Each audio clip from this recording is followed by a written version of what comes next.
우리는 예수님의 십자가의 공로로 구원을 받아 하나님의 자녀가 되었습니다. 따라서 우리는 구원받은 자답게 하나님의 자녀답게 살아야 합니다. 구원받지 못한 세상 사람들과 분명히 구별되는 삶이 우리에게 나타나야 합니다. 그리고 우리가 예수 믿기 전에 가졌던 그런 여러 가지 모습들과 구별된 그런 변화된 모습이 우리의 삶 속에 나타나야 됩니다. 이것이 바로 그리스도 복음에 합당한 삶이라 할 수 있습니다. 오늘 본문에서 바울은 빌립보 교회 성도들에게 그리스도의 복음에 합당하게 생활하라 라고 말씀합니다. 구원받은 자답게 또 하나님의 자녀되고 하나님의 백성답게 살라는 것입니다. 빌립보 교회는 여러분들 잘 아시는 대로 바울이 2차 선교 여행 때 마게도냐 지역에서 최초로 세워진 교회입니다. 빌립보 교회는 바울에게는 특별한 애정과 또 관심의 대상이었고, 빌립보 교회 성도들도 바울에게 대단한 애정과 존경심을 가지고 있었습니다. 그래서 바울은 이 빌립보 교회를 통해서 큰 기쁨을 얻었고 사역의 힘을 얻기도 했습니다. 그리고 빌립보 교회도 바울이 힘들고 어려운 그 선교 사역을 감당할 때 빌립보 교회도 궁핍하고 여러 가지 많이 힘들고 어렵지만 수차례에 걸쳐서 바울의 선교 사역에 필요한 선교 헌금을 지원하기도 했습니다. 특히 바울이 로마 감옥에 갇혔다는 소식을 접하고는 또 헌금을 모아가지고 에바브로디도라는 사람을 통해서 로마 감옥에 갇혀 있는 바울에게 그 헌금을 전달합니다. 그래서 이 에바브로디도가 그 헌금을 가지고 로마 감옥에 갇혀 있는 바울에게 와서 전달하고는 이 빌립보 교회의 여러 가지 상황들을 바울에게 얘기를 해줍니다. 그러다가 이제 이 에바브로디도가 옥중에 있는 이 바울을 섬기는데 이 에바브로디도가 중병에 걸리고 말았습니다. 그래서 바울도 대단한 걱정이 되었고, 이 에바브로디도를 보낸 빌립보 교회도 이 에바브로디도의 병에 대해서 굉장히 걱정이 되었습니다. 그러나 하나님의 은혜로 이 에바브로디도의 중병이 곧 치료되고 회복이 되었습니다. 그래서 바울은 이 에바브로디도를 다시 빌립보 교회로 보냅니다. 빌립보 교회가 에바브로디도를 통해서 헌금도 보내었고 여러 가지 소식도 전해 주었는데 그 에바브로디도가 병에 걸린 이런 상황들을 빌립보 교회가 알고는 지금 많이 걱정하고 있으니까 다시 이 에바브로디도를 빌립보 교회로 보내게 됩니다. 빌립보 교회로 보내면서 기록한 서신이 바로 이 빌립보서입니다. 그래서 이 빌립보서는 에바브로디도가 바울에게 왔다가 병에 걸려서 고생하다가 다시 빌립보 교회로 가면서 바울이 여러 가지 필요한 내용들을 기록해서 에바브로디도 편에 보낸 겁니다. 이 빌립보서의 기록 목적, 내용을 보통 한 서너 가지 정도로 생각할 수 있는데요. 첫 번째는 바울이 그동안 이 빌립보 교회가 바울이 힘들 때마다 기도해주고 물질로 지원해주고 또 지금 로마 감옥에 있을 때 이렇게 직접 에바브로디도를 보내준 것에 대하여 감사하는 내용이 빌립보서에 있습니다. 그리고 또 하나는 이 에바브로디도가 중병에 걸려가지고 막 고생하고 있는 그런 소식을 듣고 이들이 빌립보 교회가 걱정하고 있는 이들에게 이제 위로하고 격려해주는, 다 고침을 받았다라는 그런 내용들이 또 이 빌립보서에 들어가 있습니다. 그리고 또 하나는 에바브로디도 편의 빌립보 교회 상황을 듣게 되는데, 이 빌립보 교회가 첫째는 분쟁이 있다는 거예요. 이 에바브로디도 편을 통해서 빌립보 교회에 분쟁이 생겼다는 소식을 듣게 됩니다. 그리고 두 번째는 이 빌립보 교회에 유대주의적 율법주의자들이 나타나고 반도덕주의자들이 나타나서 교회를 위협하고 성도들을 괴롭히고, 그래서 성도들이 굉장히 지금 고난을 어려움을 당하고 있다는 이 소식을 바울이 듣게 돼요.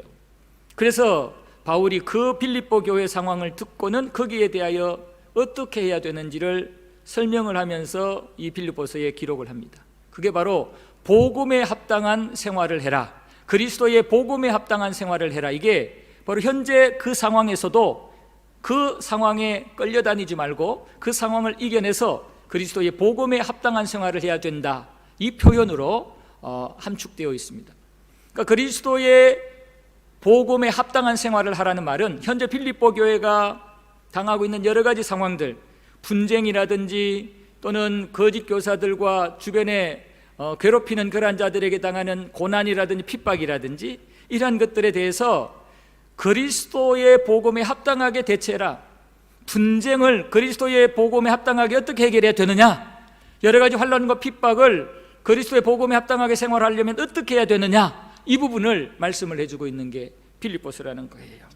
그래서 오늘 우리는 본문의 내용을 가지고 그리스도 복음에 합당한 생활을 하라는 그 내용 중에 한 3가지 정도를 우리가 발췌해서 그리스도의 복음에 합당한 생활이 어떤 거냐, 빌립보 교회의 현재 상황 속에서 그 상황을 이기고 헤쳐나가기 위한 그리스도의 복음에 합당한 생활이 어떤 거냐, 이 부분을 이제 살펴보려고 합니다.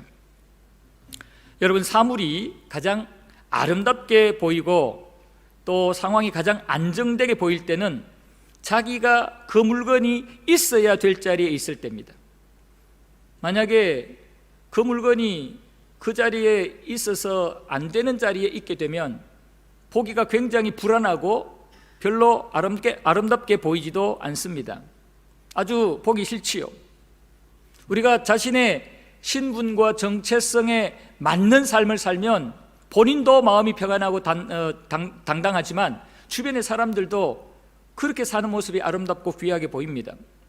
그러나 자신의 신분과 정체성에 맞지 않는 행동을 하고 그런 어떤 욕심을 가지고 살아갈 때는 본인도 불안하고 다른 사람이 볼 때도 굉장히 불행해 보이고 불안해 보입니다. 사람이 어떨 때 행복하죠?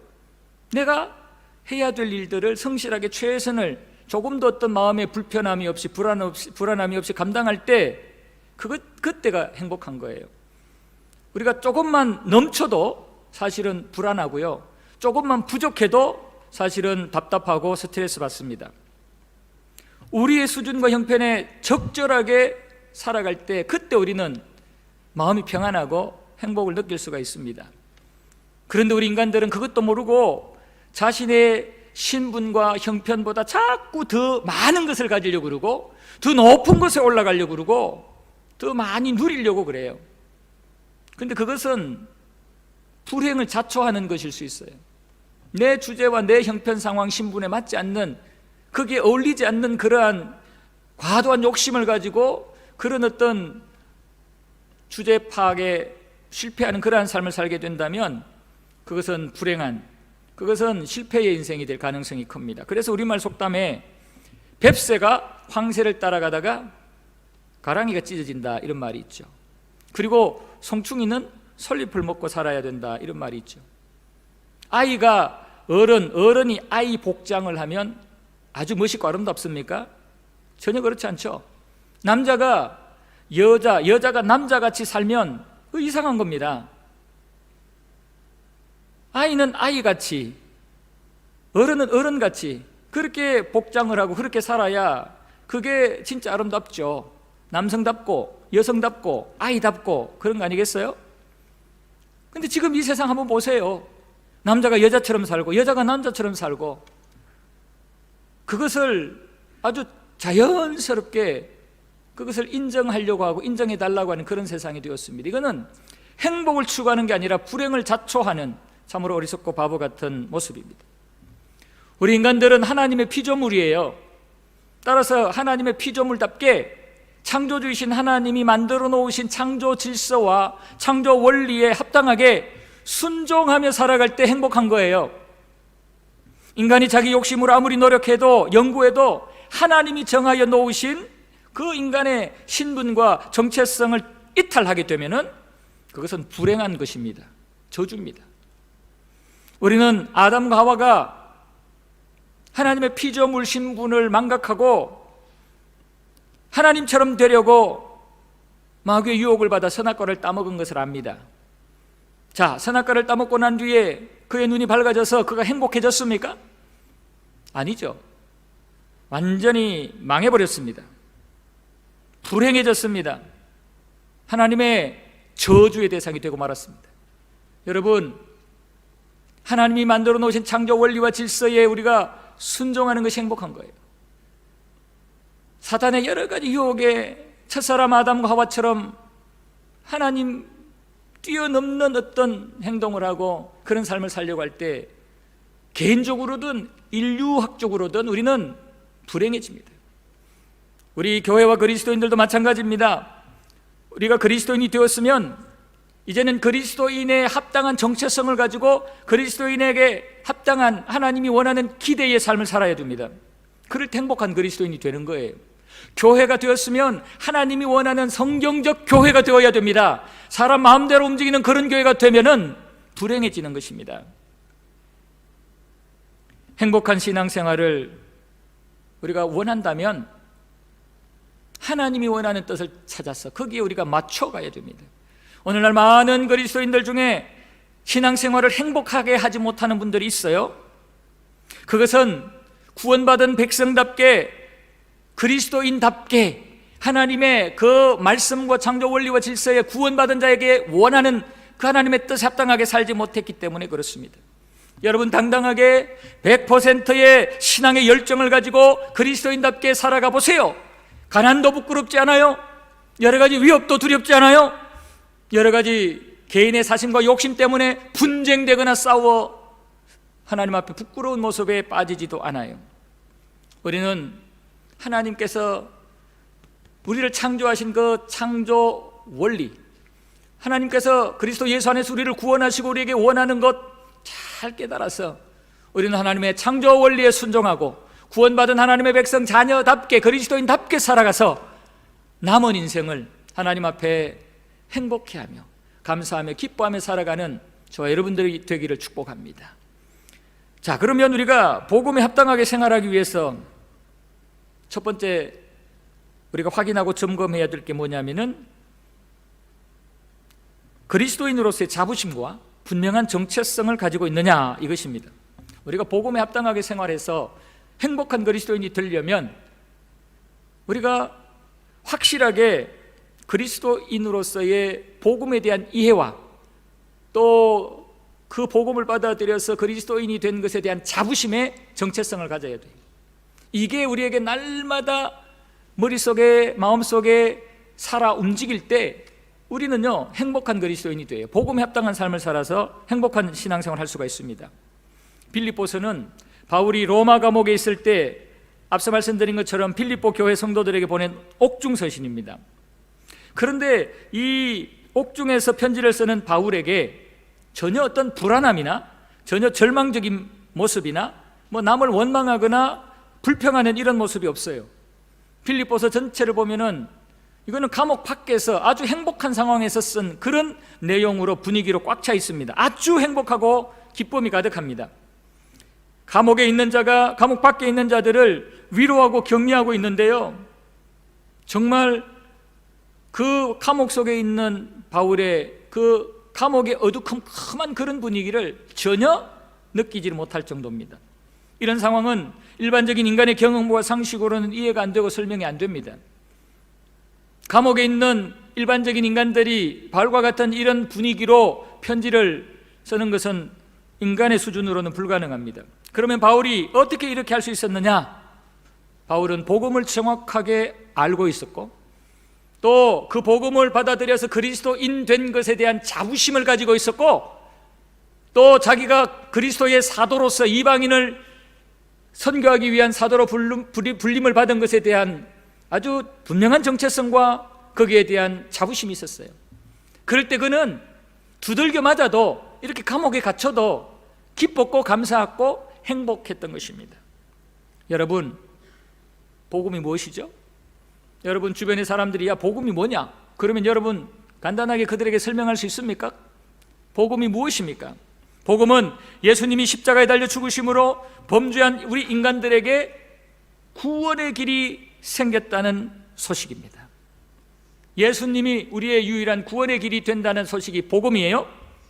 좀 더 구체적으로 들어가게 되면은 하나님의 피조물인 우리 인간들이 하나님께 범죄하여 버림받아 진노의 대상이 되고 저주의 대상이 되어서 영원한 지옥에 떨어지게 되었는데, 하나님께서 우리를 불쌍히 여기셔서 예수님을 이 땅에 보내시고 인간들의 죄를 속죄해 주시기 위해서 십자가에 달려 죽게 하시고, 그러다 예수님이 3일 만에 부활하시고 승천하셔서 지금 하늘 우편 보좌에 계시다가 때가 되면 이 땅에 재림하셔서 이 땅을 심판하실 것이다. 이 예수님을 믿고 영접하는 자는 구원을 받는다는 소식이 복음입니다. 여러분, 이 복음을 날마다 하루에 두세 번씩 한번 정리하시고 여러분 마음속에 새겨보세요. 힘이 납니다.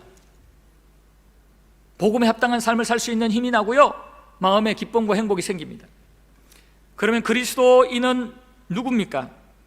바로 이 복음을 듣고 예수님을 나의 구주로 믿고 영접하여 구원 얻은 자가 되고 하나님의 자녀가 된 천국 백성이 바로 그리스도인입니다. 그러니까 우리는 복음을 확실히 이해하고 그 복음을 내가 받아들여서 내가 그리스도인이 되었다는 사실을 날마다 하루에 적어도 한 서너 번 정도는 나는 그리스도인이야, 복음에 대하여 생각하며 그 복음을 내가 받아들여서 그리스도인이 되었어 라는 생각을 하십시오.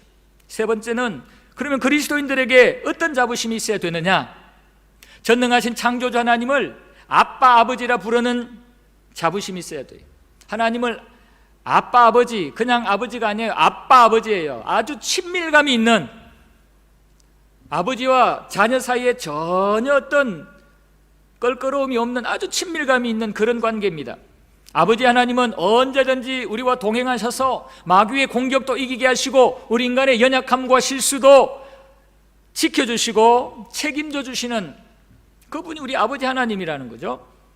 그리고 이 땅에서 우리가 그런 아버지 하나님의 인도하심 속에 살다가 이 땅을 떠나게 되면은 영원한 천국에 들어가서 영생을 누리게 되는, 이것이 우리 그리스도인들이 가져야 될 자부심이에요.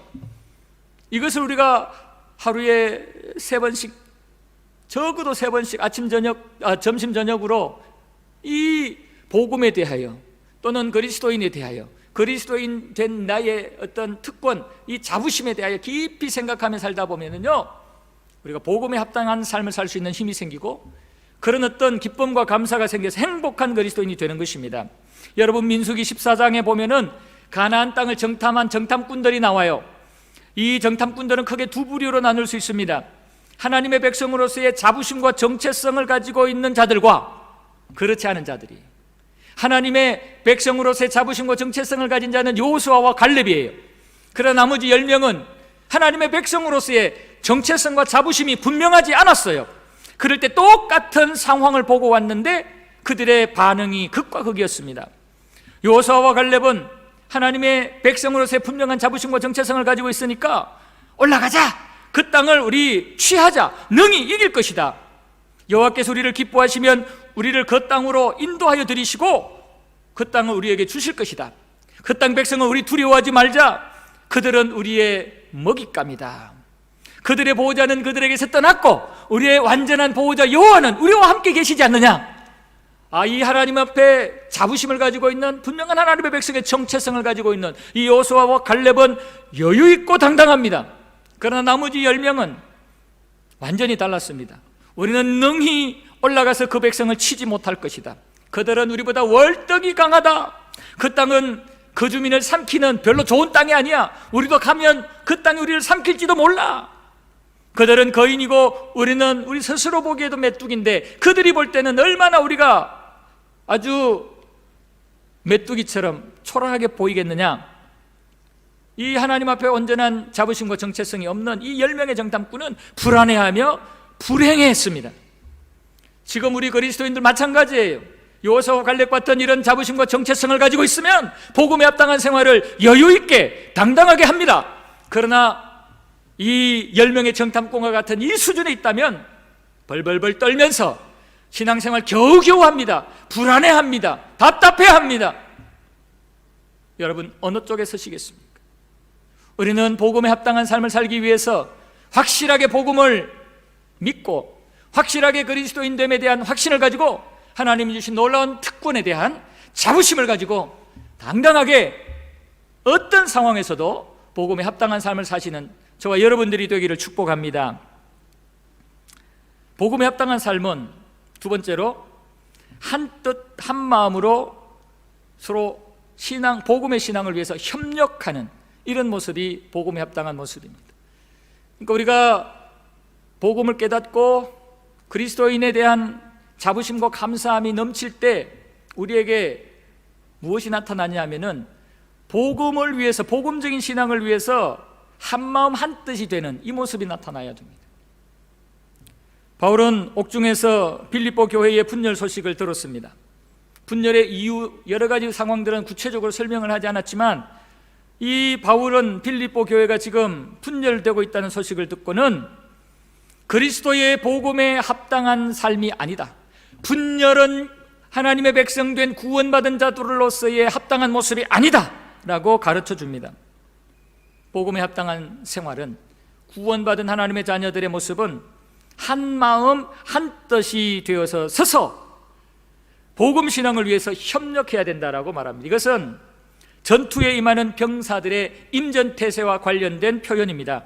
당시에 전쟁터에 나가는 군사들은 그 전쟁에서 승리하기 위해서는 첫째 한 마음이 되어야 되고, 두 번째는 서로 촘촘하게 이런 방어 장벽이 되어야 돼요.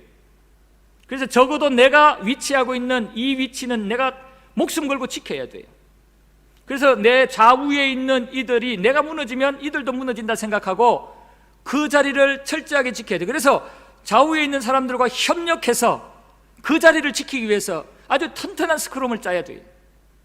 이게 당시에 전쟁에서 승리하기 위한 군인들의 이 장벽이에요. 이것을 지금 바울이 연상을 하면서 우리가 하나님 앞에 영적 싸움을 하는 그러한 하나님의 군대로서 우리의 복음에 합당한 생활은 하나님의 백성으로서 영적 전쟁에 임하는 그러한 삶이 되어야 되는데, 마치 전쟁에 임하는 군사들처럼 우리 모두가 한 마음이 되어서 전쟁에 이기고 싶은 한 마음, 이 전략으로 싸우면 이긴다는 그런 한 마음이 되어서 서로 이기자는 한 뜻을, 목표를 가지고 자기의 위치에서 딱 버티면서 서로 협력하며 하나 되는 그런 모습을 가져야 승리할 수 있다. 그게 바로 복음에 합당한 모습이다. 그렇게 말씀을 하고 있는 것입니다. 여러분, 그리스도인으로서의 건강한 정체성을 가지고 구원받은 백성으로서의 구원의 기쁨과 감격이 있는 자에게는 절대로 독단적인 그러한 삶이 나오지 않습니다. 독불장군식의 인간관계를 만들지 않습니다. 협력하여 복음의 능력을 강력하게 만들고 교회의 사명을 제대로 감당하게 만들고 하나님 나라 확장을 위해서 같이 서로 양보하고 협의하면서 같이 밤새 기도하면서 땀 뻘뻘 흘리면서 함께 헌신하고 충성하는 모습이 나타나게 됩니다. 여기서 말하는 한 마음과 한 뜻은 특정한 어떤 사람의 한 마음 한 뜻이 아니에요. 그 사람이 제안한 그 사람의 어떤 목표가 한 마음 한 뜻으로 맞춰지는 게 아니에요. 여기서 말하는 한 마음과 한 뜻은 하나님이 주시는, 하나님 앞에서의 한 마음과 한 뜻입니다. 바로 성령님이 역사하심으로 주시는 하나 되게 하심이에요. 성령의 하나됨으로 한 마음 한 뜻이 되어야 됩니다. 에베소서 4장 3절 이하의 말씀에 보면 평안에 매는 줄로 성령이 하나 되게 하신 것을 힘써 지키라. 몸이 하나요 성령도 한 분이시니 이와 같이 너희가 부르심의 한 소망의 안에서 부르심을 받았느니라. 주도 한 분이시요 믿음도 하나요 세례도 하나요 하나님도 한 분이시니 곧 만유의 아버지시라. 만유 위에 계시고 만유를 통일하시고 만유 가운데 계시도다. 여러분, 우리 안에는 이미 성령님이 계셔요. 그리스도인에게는 성령님이 임하시고 역사하시고 그 사람의 주인 되어 계셔요. 따라서 그 성령님이 충만하게 역사하실 때 그 성령님의 인도하심에 역사하심에 순종하게 되면은 어떤 현상이 나타나느냐? 나의 여러 가지 욕심이 죽어요. 여러 가지 인간들의 다양성이 이게 성령 안에서 믹스가 되어서 하나가 됩니다. 여러 가지 경험과 여러 가지 개성들이 하나가 됩니다. 서로 절제합니다. 인내합니다. 자제합니다. 이전에 이렇게 했는데도 교회를 위해서, 사명을 위해서, 복음을 위해서, 하나님 나라를 위해서 참습니다. 견딥니다. 좀 욕을 먹어도 견딥니다. 주변에 오해를 받아도 견딥니다. 이것이 바로 내 안에 성령님이 하나 되게 하시는 은혜입니다. 교회 안에 이것이 있어야 돼요. 우리 성도들 개개인 심령 속에 이것이 있어야 돼요. 그것이 있을 때 우리는 복음에 합당한 삶을 살 수가 있는 것입니다. 성령의 하나 되게 하심으로 하나 되어야 돼요. 그리고 우리는 예수 안에 하나가 되어야 돼요. 오직 예수 안에 하나가 되어야 돼요. 고린도전서 1장 12절, 내가 이것을 말하거니와 너희가 각각 이르되 나는 바울에게, 나는 아볼로에게, 나는 게바에게, 나는 그리스도에게 속한 자라 한다는 것이니 그리스도께서 어찌 나뉘었느냐? 바울이 너희를 위하여 십자가에 못 박혔느냐? 바울의 이름으로 너희가 세례를 받았느냐? 고린도 교회가 또 분쟁된다는 소식을 들었을 때 이 고린도전서를 통해서 바울은 어째 너희들은 사람 편에 서서 분쟁을 하느냐고는 호통을 치고 있습니다. 여러분, 우리는 철저하게 그리스도 앞에서 하나 되어야 됩니다. 철저하게 그리스도 앞에서 하나가 되어야 됩니다. 예수님 때문에 하나 되어야 됩니다. 예수로 하나 되어야 됩니다. 교회 머리는 예수님. 날마다 우리가 고백은 교회 머리가 예수라고 합니다. 그런데 내가 머리가 될 때가 있어요. 다른 사람이 머리가 돼가지고 교회를 끌려갈 때가 있어요. 여러분, 절대로 교회 머리는 사람이 되어서는 안 돼요. 아무리 똑똑하고 아무리 많이 가졌고 아무리 교회를 위해서 이것저것 많은 일을 해도 그는 교회 머리가 아닙니다. 그는 교회 중심이 되어서는 안 됩니다. 교회 중심은 오직 예수입니다. 오직 예수가 중심 되어야 됩니다. 고린도 교회에서 사람을 봤잖아요. 사람을 봤을 때 게바가 크게 보였고 또 세례 요한도 크게 보였고 여러 가지 아볼로나 바울이나 많은 나름대로 존경받는 참 자기와 스타일이 비슷한 그런 사람들이 크게 보입니다. 그럴 때 그 사람을 중심으로 뭉치려고 했을 때 주님께서 하나님께서 그게 아니라고 지적을 하셨잖아요. 여러분, 지금 빌립보 교회도 마찬가지였어요. 교회들마다 사람 중심으로 분쟁될 가능성이 커요. 그렇게 은혜가 풍성했던 고린도 교회도 빌립보 교회도 지금까지 기독교 역사에서 교회들마다 이것 때문에 굉장히 문제가 커졌었습니다. 이런 부분들을 우리가 잘 생각해야 됩니다. 그렇게 분쟁된 이유는 예수가 주인이 아니라 사람이 주인되고 사람들이 주인되다 보니까, 사람들이 자기 마음대로 하려고 하다 보니까, 자기 뜻대로 모든 것들을 하려고 하다 보니까 이렇게 된 거거든요. 절대로 교회의 머리는 예수 그리스도입니다. 오직 예수 안에 하나가 되어야 됩니다. 여러분, 절대로 예수를 포기하면 안 돼요. 어떤 상황에서도 오직 예수 안에 하나가 될 수 있는 자가 되어야 됩니다. 그리고 말씀으로 하나가 되어야 됩니다.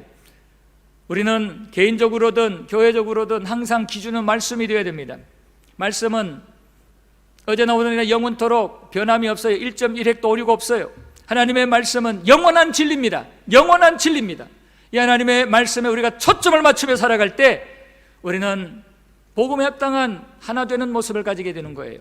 지금 빌립보 교회, 고린도 교회 모두가 다 말씀보다는 사람 따라가고 사람의 어떤 이해 득실을 따졌고, 그리고 하나님 앞에서 성령의 역사심을 무시하며 살아갈 때 이들은 분쟁에 휘말리게 되었던 것입니다. 우리 연합교회는 오직 성령에 충만한 교회가 되어야 되겠고, 예수 그리스도가 머리가 되는 교회가 되어야 되겠고, 오직 말씀 중심으로 하나님의 말씀 앞에 하나 되는 교회가 되기를 주님의 이름으로 축복합니다. 여러분, 영적 자폐증이라는 말을 들어본 적이 있습니까? 이 자폐증이라는 것은 제가 사전을 찾아보니까 다른 사람과 상호관계가 형성되지 않고 정서적 유대감도 일어나지 않는 아동기 증후군으로서 자신의 세계에 갇혀 지내는 것을 말한다. 혼자 놀려고 하고 자기중심적이고 자기밖에 모른다. 그리고 자신감이 없으면서도 고집이 센 특징이 있다. 이게 이제 자폐증의 일반적인 정의고 특징이랍니다. 저는 우리 그리스도인들에게 이런 영적 자폐증이 있으면 안 되겠다는 생각이 들어요. 신앙적으로 이런 현상이 나타나면 안 되겠다는 거죠. 믿음의 교제 나누기를 싫어하고 신앙적인 유대감도 느끼지를 못하고 그냥 혼자의 신앙에 그냥 갇혀 있는 거예요. 혼자 생각의 동굴 속에 갇혀 있는 거예요. 자신의 신앙만 참됐다고 주장하는 거예요. 세상을 두려워하면서 폐쇄적이고 자기 고집만 그냥, 쉽게 말하면 똥꼬집만 그냥 센 거예요. 사실 이런 성향이 우리에게 있을 수 있어요. 우리 신앙생활 하다 보면은 이런 영적 자폐증에 빠질 수 있거든요. 이래 되면 협력이 안 됩니다. 이런 영적 자폐증에 빠진 자가 교회 분규에, 분쟁에 아주 중요한 어떤 요인이 될 수도 있어요. 우리는 절대로 영적 자폐증에 빠지지 않도록 긴장하고 조심하셔야 됩니다. 그리고 바울이 이 빌립보 교회에게 복음에 합당한 삶을 강조하는데 대적자들을 두려워하지 않는 게 복음에 합당한 삶이다라고 얘기합니다. 28절 보시면 무슨 일에든지 대적하는 자들 때문에 두려워하지 아니하는 이 일을 듣고자 함이라. 대적자들로 인해서 두려워하지 않는 게 복음에 합당한 삶이래요. 우리가 그리스도인이 되는 순간 하나님의 자녀가 되는 동시에 우리는 마귀에게는 원수가 됩니다. 그리고 마귀와의 영적 전쟁의 삶이 시작이 됩니다. 마귀는 우리가 그리스도인이 되면 또 하나님의 백성이 되는 순간 이 마귀와 그 졸개들이 우리 주변을 맴돌면서 우는 사자처럼 우리에게 공격할 기회를 찾고 있습니다. 그리고 우리로 하여금 건강하고 평안한 신앙생활을 하지 못하도록 계속 방해하고 공격합니다. 때로는 이 영적 원수들이 우리에게 직접 공격을 하기도 하지만 때로는 사람이나 환경을 이용해서 공격하기도 합니다. 이들의 공격은 결코 대수롭거나 가벼운 그런 공격이 아니 아주 교활하고도 강력하고 인정사정 없는 그런 공격이에요. 우리는 그리스도인이 되면서 이런 공격에 노출됩니다. 구원받게 되면 이런 영적 싸움의 이제 시작에 스타트하게 되는 것입니다. 그러나 이런 싸움에 대해서 우리가 두려워할 필요가 없어요. 우리가 그리스도인으로 하나님의 백성으로서 아까 우리 특징 말씀했잖아요. 자부심을 얘기했잖아요. 하나님 우리와 함께 하시면서 우리를 지켜주시기 때문에 절대로 우리는 이들의 공격을 두려워할 필요는 없어요. 이 싸움은 우리들과 사탄과의 싸움이 아니에요. 하나님과 사탄과의 싸움이고 예수님과 사탄과의 싸움이에요. 그렇기 때문에 이 마귀가 우리를 공격하면 그냥 가만히 예수님이 있지 않아요. 예수님을 공격하는 것으로 여기고 예수님이 바로 등장해서 이 마귀들과 싸워서 물리쳐 주셔요. 사탄과 그 세력들이 그리스도인들을 공격하면 예수님은 가만히 계실 수가 없어요. 예수님이 자신을 공격하는 줄 알고 우리를 대신해서 싸워주시는 겁니다. 성경에 보면은, 특히 구약 성경에 보면은 하나님이 대신 싸워준 전쟁이 많이 나옵니다. 저는 제일 통쾌한 내용이 어떤 내용이냐면은 역대하 20장 15절에 나오는 이 여호사밧 왕 때 모압과 암몬 연합군이 대규모 군대를 이끌고 쳐들어왔어요. 그때 여호사밧이 너무너무 겁나가지고 하나님 앞에 간절히 기도해요. 그럴 때 하나님께서 아하시엘이라는 선지자를 보내가지고 이렇게 말합니다. 온 유다와 예루살렘 주민과 여호사밧 왕이여 들을지어다. 여호와께서 이같이 너희에게 말씀하시기를 너희는 이 큰 무리로 말미암아 두려워하거나 놀라지 말라. 이 전쟁은 너희에게 속한 것이 아니요 하나님께 속한 것이니라. 이 전쟁에는 너희가 싸울 것이 없나니 대열을 이루고 서서 너희와 함께한 여호와가 구원하는 것을 보라. 유다와 예루살렘아 너희는 두려워하지 말며 놀라지 말고 내일 그들을 맞서 나가라. 여호와가 너희와 함께하리라 하셨느니라. 지금 모압과 암몬 연합군이 쳐들어왔는데 이 여호사밧이 하나님께 기도했더니 하나님이 종을 보내서 하시는 말씀이 야 이거는 너와의 싸움이 아니고 나와의 싸움이다. 저것들이 나한테 싸움 걸어오는 거다. 그러니까 너희들은 전열을 가다듬고 그냥 지켜만 봐라. 내가 가서 싸울게. 내가 가서 싸워서 저들을 완전히 괴멸시켜 줄게. 너희들은 내일 그 하나님이 싸우시고 저들을 괴멸시키는 것을 목격하게 될 것이다 라고 말씀을 합니다. 여러분, 영적 전쟁은, 마귀와 사단과의 싸움은, 그 세력들과의 싸움은 우리가 싸우는 거 아니에요. 우리 주님이 싸우는 거예요. 주님이 이미 그들과의 싸움에서 승리한 싸움을 하는 거예요. 우리 구주 예수님은 갈보리 전투에서 이미 마귀와 싸워서 최후 이미 승리를 확정지었어요. 저는 갈보리 전투라고 그럽니다. 갈보리 전투, 영적 전쟁 치열한, 예수님이 십자가에 달려 죽으실 때 그때 그게 갈보리 전투였어요. 그때 저들은 예수님을 십자가에 달려 죽이고 난 뒤에 막 자기들이 이겼다고 환호하고 예수님 조롱하고 예수님을 무덤에 장사 지내게 했죠. 그러나 예수님께서 부활하시고 승천하시고 지금도 살아계시고 계시다가 때가 되면 예수님이 이 땅에 심판하러 오셔요. 예수님이 부활하심으로 저들이 죽였는데 살아나심으로 이겼어요. 저들은 예수님이 죽어 있으면 승리했다고 큰소리 치겠지만 살아나셨는데요. 최후 승리는 주님이 하신 겁니다. 여러분, 갈보리 전투에서의 싸움은 예수님의 승리고 영원한 승리입니다. 그렇기 때문에 마귀는 예수님 옛자만 들어도 도망갑니다. 그래서 우리가 마귀 권세를 몰아낼 때 예수의 이름으로 몰아내는 거예요. 예수의 이름으로. 이미 졌기 때문에 예수의 이름만 들어도 발발발발 떱니다. 우리가 영적 싸움에서 주님 앞에 기도하면 주님께서 우리를 대신해서 싸우시면서 모든 원수마귀와 악한 세력들 영적 싸움을 다 몰아내서 우리에게 승리를 안겨주신다는 거예요. 여러분, 저는 영적 싸움에 임할 때 우리가 평안하게 아주 여유 있게 싸우라는 이 표현을 재방송, 드라마 재방송 또는 스포츠 경기 재방송 보듯이 하라는 이런 태도로 이런 표현을 많이 씁니다. 여러분, 우리가 실시간으로 실제 어떤 드라마를 보거나 또는 운동 경기를 볼 때는 막 마음이 졸이잖아요. 그러나 이미 결과를 알고 있는 우리가 이겼다는, 저 치열한 싸움에서 이겨서 우리가 승리했다는 결과를 알고 보는 재방송은 느낌이 달라요. 즐기면서 보잖아요. 아무리 막 아주 피가 튀기는 그런 상황이 되어도, 그런 아주 어떤 긴박한 상황이 되어도 우리는 긴장하지 않아요. 왜? 이미 이긴 걸 아니까. 이미 우리 한국팀이 이긴 걸 아니까. 드라마에서 악인이 망하고 저 의로운 자가 승리한 걸 아니까 여유 있게 보는 거잖아요. 영적 싸움에서 그렇게 하라는 거예요. 영적 싸움에서 이미 승리한 예수님이 우리를 대신하여 싸우시니까 이 영적인 세력들을 두려워하지 말고 당당하게 그렇게 복음에 합당한 삶을 살라는 겁니다. 지금 바울은 빌립보 교회가 이 거짓 교사들과 이 유대주의자들 이들의 어떤 공격에 안절부절하지 못하고 여러 가지 막 움츠려 있을 때에 그리스도의 복음에 합당한 자는 그렇게 하는 거 아니야. 이미 승리한 예수님을 믿는 자는 그렇게 두려워하는 거 아니야. 두려워하지 마. 이 말씀을 주셨거든요. 성도 여러분, 코로나 그로 인한 후유증으로 인한 여러 가지 힘든 상황 두려워하지 마세요. 여러 가지 주변에 못된 사람들이 나타나서 여러분들 괴롭히고 찝쩍거리고 여러분 신앙을 방해할 때 너무 신경 쓰고 두려워하지 마세요. 우리 하나님이, 우리 주님이 대신 싸우고 계세요. 주님 앞에 기도하시면 돼요. 주님 의지하시면 돼요. 예수 안에서 어떤 영적인 대결과 싸움에서도 두려워하지 않는 복음에 합당한 삶을 사시는 저와 여러분들이 되기를 축복합니다. 그리고 복음에 합당한 삶은 고난을 당당하게 받아들이는 거예요. 29절 보시면 그리스도를 위하여 너희에게 은혜를 주신 것은 다만 그를 믿을 뿐 아니라 또한 그를 위하여 고난도 받게 하려 하심이라. 지금 빌립보 교회 성도들에게 바울이 너희들이 지금 고난을 받고 있는데 그 고난 받는 걸 이상히 여기지 마라.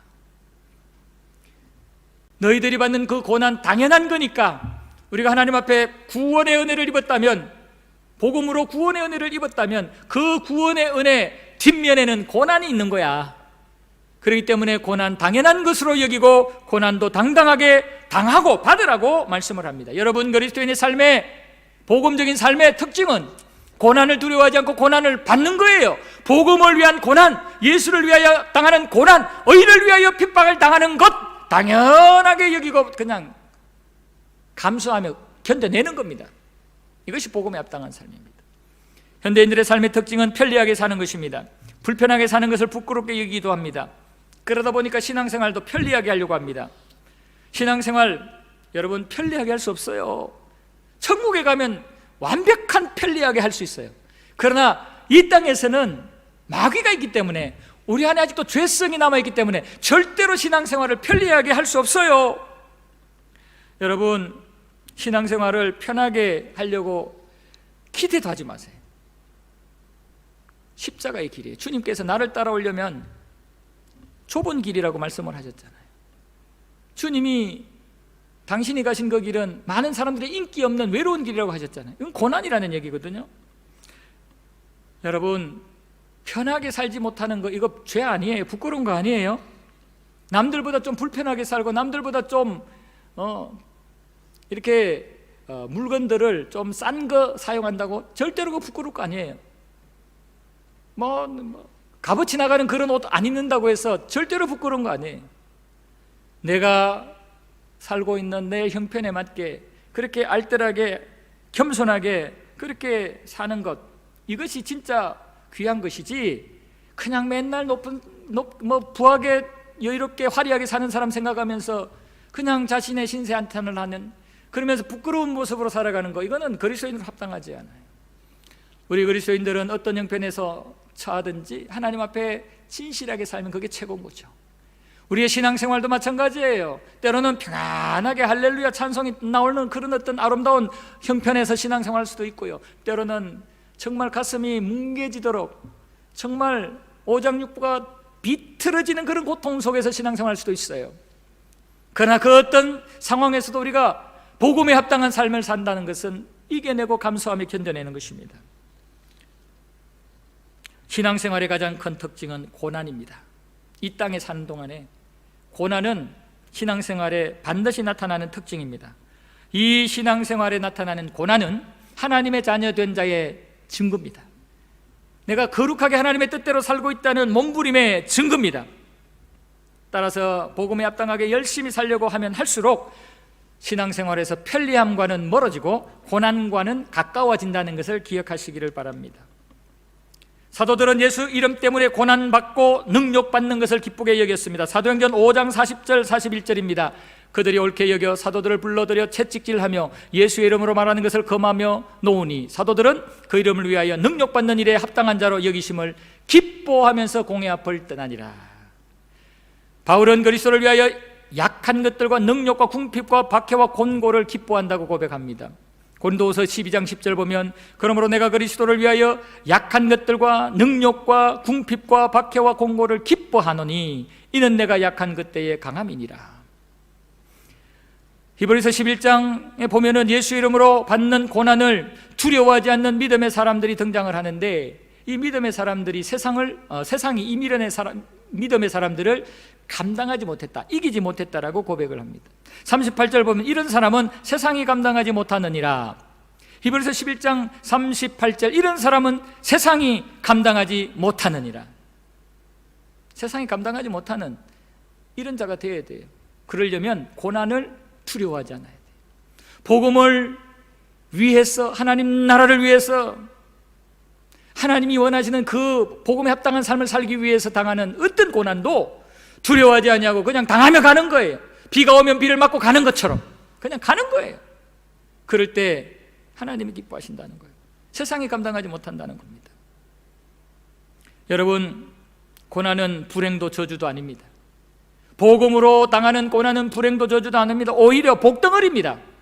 주님 때문에 당하는 고난은 복덩어리입니다. 여러분 한번 따라해 보시기를 바랍니다. 주님 때문에 당하는 고난은 복덩어리다. 주님 때문에 당하는 고난은 복덩어리다. 이 복덩어리를 여러분들 가슴에 많이 품으시고 당당하게 사시기를 바랍니다.